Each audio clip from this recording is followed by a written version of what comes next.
ইলিশ মাছ কাটতে গিয়ে আজকে পুরো হাতটাই কেটে ফেলেছি। আমি তো একদমই মাছ কাটতে পারি না। মাছগুলো বাজার থেকে কেটে এনেছিল, জাস্ট ভালো মতো পরিষ্কার করে ধুয়ে নিচ্ছিলাম, সেখানে হাতটা পুরো কেটে শেষ করে ফেলেছি। তো হ্যালো এভরিওয়ান, আসসালামু আলাইকুম, welcome to my new mini blog. আমি নাসরিন, ওয়েলকাম জানাচ্ছি আমার নতুন আরেকটা ভিডিওতে। তো দেখুন, ইলিশ মাছগুলো ভালো মতো পরিষ্কার করতে গিয়ে আজকে পুরো হাতটাই কেটে ফেলেছি। সকালটা শুরু করেছি আজকে চা দিয়ে। সকালে ঘুম থেকে উঠেই ধোঁয়াটা গরম গরম চা খেতে না পারলে পুরো দিনটাই যেন কেমন জানি লাগে। চা প্রেমিক যারা আছে তাদের সকালে এক কাপ চাটাই হচ্ছে সবচেয়ে বড়। সকালে ঘুম থেকে উঠে আগে একটু গরম গরম চা খেয়ে নিলেই মন দিল শান্তি হয়ে যায়। আমি এখানে সকালে ঘুম থেকে উঠে চা রান্না করেছিলাম, তারপর বাজার থেকে মাছ এনেছিল, ইলিশ মাছগুলো কেটে এনেছিল, কিন্তু এই লইট্টা মাছগুলো কেটে আনেনি, যার কারণে লইট্টা মাছগুলো কেটে নিচ্ছিলাম। তো আজকে একটা সুজির হালুয়া বানিয়েছিলাম বিকালের নাস্তায় খাওয়ার জন্য। সুজির হালুয়াটা মাশাআল্লাহ খুব সুন্দরভাবে জমে বসে গিয়েছে এবং খেতেও কিন্তু অনেক মজা হয়েছিল। এদিকে দুপুরে আমরা কিন্তু রান্না করিনি, আমরা একটু মেজবান খেতে বাইরে গিয়েছিলাম। বাইরে যে মেজবানগুলো বিক্রি করে সেখান থেকে খেয়ে নিয়েছি এবং রাতের দিকে এখানে নেহারি রান্নার আয়োজন চলতেছে। তারপর কিছু ছোলা ছিল আমার, যেগুলো আমি ভিজিয়ে রেখে দিয়েছিলাম, সবগুলো একসাথে ভেজে রেখে দিব বলে ফ্রিজে ফ্রোজেন করে রেখে দিয়ে আমি ছোলা অনেকদিন খেতে পারি। তো নেহারে নিয়েছিলাম, নেহারে গুলো রান্না করার জন্য আমি এদিকে আদা রসুন গুলো ছিলে নিচ্ছি। হঠাৎ করে অনেক একটা বড় আওয়াজ শুনলাম, এখানে ব্যালকনি দিয়ে দেখলাম অনেকগুলো মানুষ, কি জন্য জমা হয়েছে জানি না, কোনো একটা কিছু হয়েছে হয়তো। তো পরে শুনতে পেলাম কেউ একজন নাকি গলায় ফাঁস দিয়ে মারা গিয়েছে।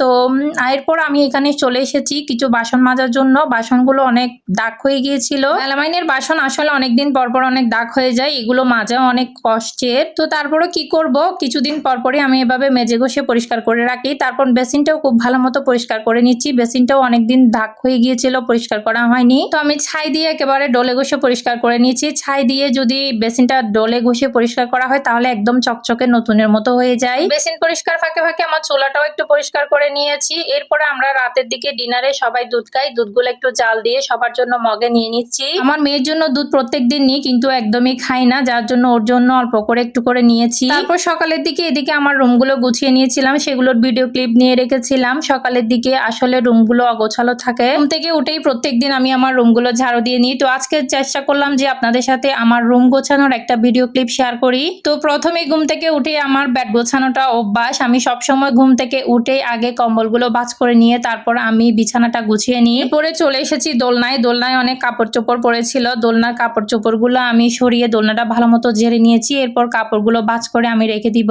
তো কাপড়গুলো আমি ভালো মতো গুছিয়ে নিয়ে ভাঁজ করে এরপরে আমি ওয়ার্ড্রপে রেখে দিব, তাহলে আমার রুম গোছানো হয়ে যাবে। এর মধ্যে যদি কাপড় চোপড় দেখা যায় তাহলে রুমটা আসলেই দেখতে ভালো লাগে না। তো আমি এদিকে টিভির উপরে অনেক জিনিসপত্র ছিল, সেগুলো সরিয়ে নিয়েছিলাম। তারপর হাজব্যান্ড অফিসে যাওয়ার সময় যে প্যান্টটা রেখে গিয়েছিল সেখানে হাত দিয়ে দেখছি কোনো টাকা পয়সা রেখে গিয়েছিল কিনা আমার জন্য। মাঝে মধ্যেই চেক করলে কিন্তু আমি অনেক টাকা পাই। আপনারা কে কে পান আপনারা অবশ্যই কমেন্ট করে জানাবেন তো এটা। তারপর আমি রুমের পাপোশ দুইটা ভালো মতো ঝেড়ে নিয়েছি। ঝেড়ে নিয়ে এখন রুমটা ঝাড়ু দিয়ে দিলে আমার রুমটা একেবারে গোছানো হয়ে যাবে। দোলনার চারপাশে ঝাড়ু দিতে আসলে একটু কষ্ট হয়, এই চারিদিকে দোলনা রয়েছে বলে ঝাড়ুটা ভালো মতো দেওয়া যায় না। তারপর আমি দোলনার পাশ ছেড়ে সবকিছু একেবারে ভালো মতো ঝেড়ে পরিষ্কার করে নিয়েছি। অনেক বালি দেখা যাচ্ছে, অনেক ময়লা বের হয়েছে ঘর থেকে। তারপর পাপোশগুলো যে ঝেড়ে রেখে দিয়েছিলাম সেগুলো বিছিয়ে দিয়েছি। আমার রুমটা একেবারে কমপ্লিট হয়ে গিয়েছে। আজকের মতো বিদায় নেওয়ার সময় চলে এসেছে। সবাই ভালো থাকবেন, সুস্থ থাকবেন। আসসালামু আলাইকুম, thanks for watching my video. আল্লাহ হাফেজ।